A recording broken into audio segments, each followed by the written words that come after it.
least like 30% of my mind has the idea that he is dead, and I'm worried about that, because then what do I do now that I've got his stuff? Do you want to meet him, or? That's the question. I don't know, because I've got his guitar. It would be quite nice to keep the guitar, but at the same time it is his, it's not mine. So it's a question of like, what's mine?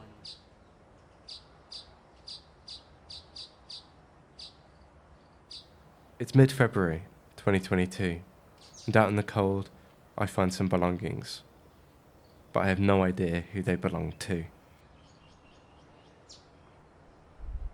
I don't reckon that Jacob should have picked up the diary and read it, but I guess we're making a documentary about it now.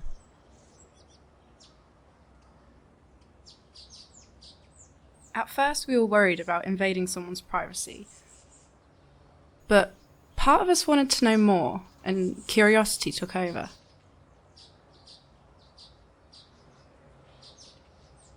If you found the diary just on a rooftop, do you reckon you'd have read into it? Yeah? You nosy fucks. I would probably have had a look, see if there was an address or something. And then if there was, I would try and return it to them. Yeah. The diary is a mystery novel.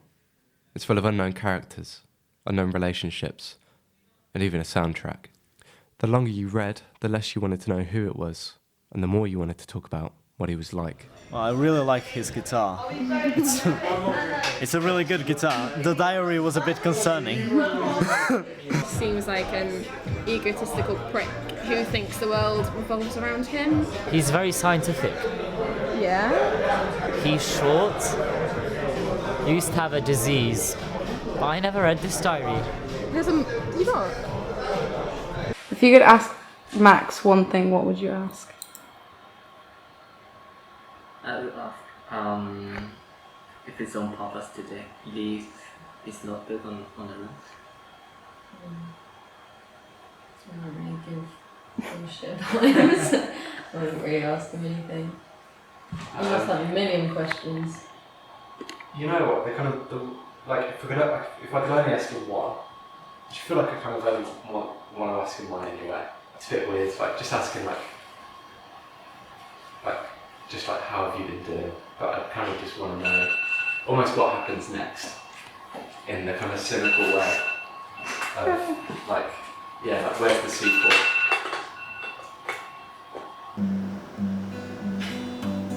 The diary mentions a ratatouille, and so we make one.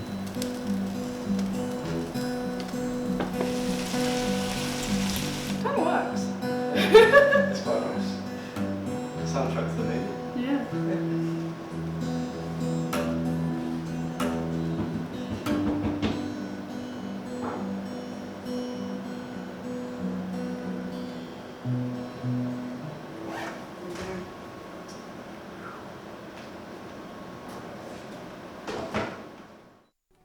Jacob and Tina decided to mess around with his things to find out what sort of person he really was. But I don't really know how it's going to help us find the guy who actually owns this guitar. Check. It is the 18th of October, 2022.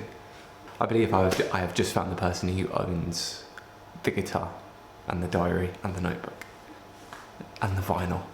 I looked into what I thought would be a dead end, what I thought wouldn't really work. In the diary, he talks about a girl named Sylvie. It's in the date section. He talks about the fact that Never Let Me Go, the film that he watches with Octavia. He says, side note, Sylvie's dad produced the film, Andrew MacDonald. Looked up Sylvie MacDonald. Sylvie MacDonald looked around the same age, looked around like 20, 21. Checked the friends list. Absolutely no reason. I decided, bottom one, first thing, studied at University of Bristol. Fuck. After digging deeper into his account, we find a podcast episode he features in, hosted by his friend and former flatmate, well, actually, Iggy. It'd be quite funny if we talk about how we got to know each other in the first place. No? That'd be a good context to the introduction to this episode. Sure.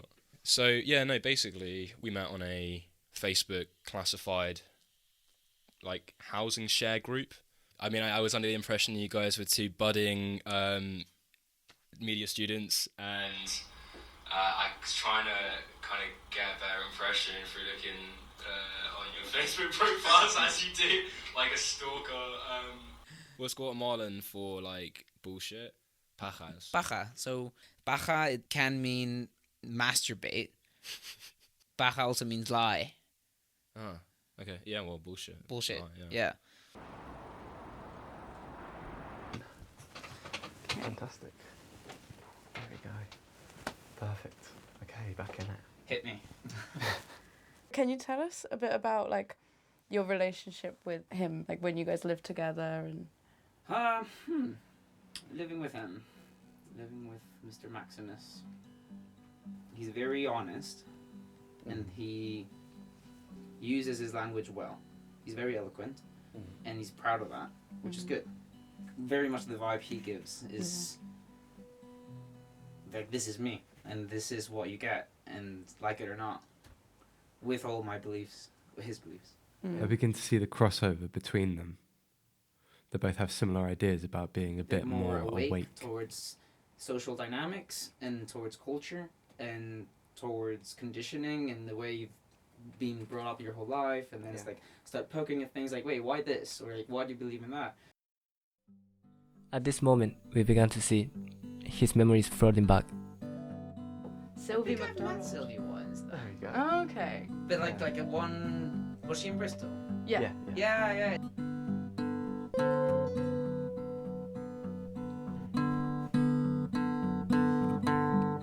If you found a diary just on the street, it's hard to say kind of what you'd do. Do you think that you'd read it?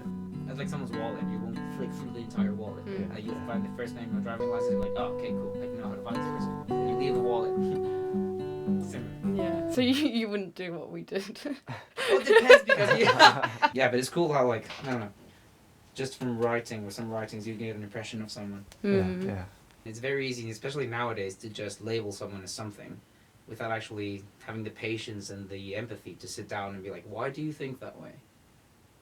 And go through the like, okay, I understand that that's your belief and everything, and that's fair enough because it's a free country, you have free speech.